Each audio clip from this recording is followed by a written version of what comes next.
Halo bosku semuanya, assalamualaikum warahmatullahi wabarakatuh. Dan jumpa lagi sama saya Samudin di Karisma Channel tentunya. Oke kawan semuanya, hari ini kita akan membahas sebuah laptop yang banyak banget di request sama teman-teman. Laptop itu dia dari brand Acer, tipenya Aspire 7 Pro A715 59G 56K7 yang sekarang laptop ini dibanderol mulai di angka 9 jutaan rupiah. Nah, fakta menarik bro ya, laptop ini adalah sebuah laptop produktivitas dengan model yang memang tidak gaming, tapi performanya ini bisa dibilang sangat ngebut sekali dan boleh banget untuk kita compare nantinya dengan semua merek yang ada di harga serupa. Kemudian kalau kita lihat kan laptop ini salah satu yang menarik sebelum kita ngebahas soal speknya, desainnya juga cakep bro.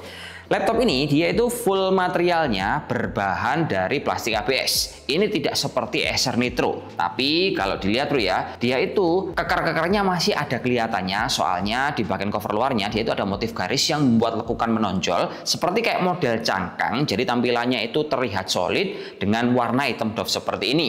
Bobotnya di angka 2 kg, tebalnya 24,1 mm, layarnya pun pakai panel IPS. Ukurannya dia termasuk nyaman dipakai bro karena 15,6 inch, resolusi Full HD, refresh rate 144 Hz, mendukung banget untuk kebutuhan kalian ngegame, akurasinya basic di angka 62% sRGB. Jadi ini adalah hasil dari perekaman kamera punyanya Acer Aspire 7 Pro A715. Gambarnya lumayan jernih meskipun hardware untuk kameranya cuma pakai 720p. Lumayan lah untuk kebutuhan meeting online. Lalu untuk colokan portnya laptop ini juga termasuk lengkap banget. Posisinya terbagi di sisi kiri, kanan sama bagian belakang, didukung oleh Wi-Fi 6 plus Bluetooth 5.2. Geser masuk ke bagian dalam, sistem cooling dari Acer Aspire Pro 7 ini dia pakai dual fan, 4 buah headpipe, 4 buah exhaust. Dengan minus, fan-nya agak sedikit berisik, semisal kita memaksimalkan perputaran dari fan yang ada di dalam sini.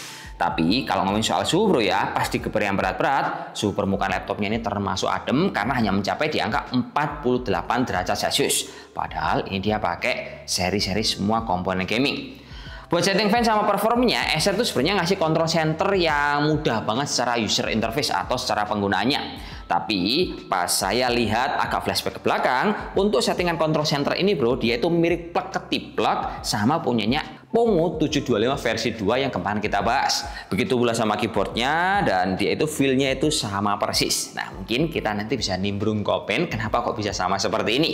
Lanjut untuk touchpadnya, dia itu ukurannya standar tapi cukup responsif. Geser bagian baterai, dia itu ukurannya nggak begitu gede bro ya. Baterainya cuma 54 Wh tapi cukupan bisa bertahan tanpa dicas waktu dipakai di angka 2-2,5 jam.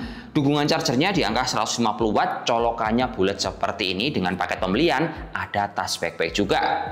Geser banyak spesifikasi, laptop ini dia menggunakan dapur pacu dari prosesor Intel Core i5 Gen 12. Tebalnya 12450H, punya 8 core, 12 thread, speed maksimal di angka 4,4 GHz, TDP prosesornya di angka 45 watt. Untuk VGA-nya dia pakai RTX 3050, VRAM 6GB GDDR6, TGP-nya 75 watt, RAM bawaannya pakai 8GB DDR4, dia punya dual channel, bisa kita maksimalkan sampai 64GB.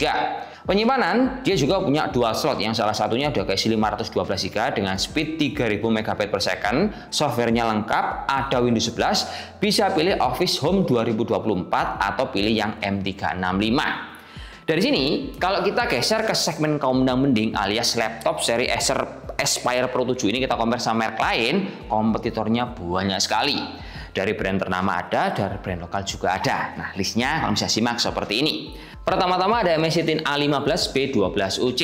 Nah, harganya dia dijual di angka mulai 10 juta rupiah, tertingginya di angka 10,5 juta rupiah.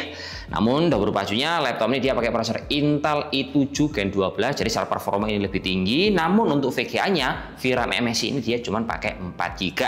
Tentunya sistem coolingnya hanya memanfaatkan single fan doang. Kedua ada Asus VooV 16X K3605VC. Nah, kalau Asus ini bro, dia pakai prosesor Intel Core i5 Gen 13. Secara performa ini otomatis akan lebih tinggi dibandingkan Gen 12, tapi untuk VRAM VGA dari Asus ini bro, dia juga menggunakan VRAM hanya 4GB doang. Nah kalau harganya ini mirip-mirip sama punyanya si Acer yang kita bahas sekarang. Ketiga ada HP Victus 15 FB3126AX.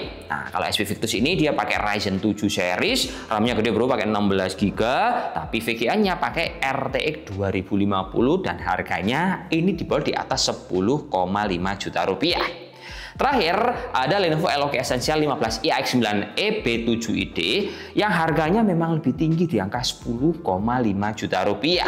Tapi performanya untuk si Acer itu kalah telak bro, karena dia pakai prosesor HX, kemudian untuk VRAM VGA-nya sama-sama pakai 6GB, dan layarnya si Eloque Essential ini dia menggunakan serupsan sRGB. Banyak kalahnya secara performa, tapi sistem coolingnya Eloque hanya menggunakan single fan doang. Geser ke bagian seri laptop gaming yang lokal pred, ada Xiaomi 725V2 yang punya user interface sama kayaknya punya si Acer Aspire 7. Nah, ini harganya cuma 9,5 bro, dia pakai prosesor Intel i7 Gen 13. Secara performa otomatis ini akan lebih tinggi, tapi VGA-nya masih pakai RTX 2000. Nah, ini PR sekali untuk dipilih-pilih. Kedua, ada Infinix GTBook 16 yang pakai prosesor sama, namun VGA dia pakai RTX 3050 VRAM 6GB dengan akurasi layar lebih bagus, yaitu serupsan sRGB. Harganya pun kompetitif, cuma 10,1 juta rupiah. Minusnya mungkin after sales-nya ini tidak lebih baik dari si Acer.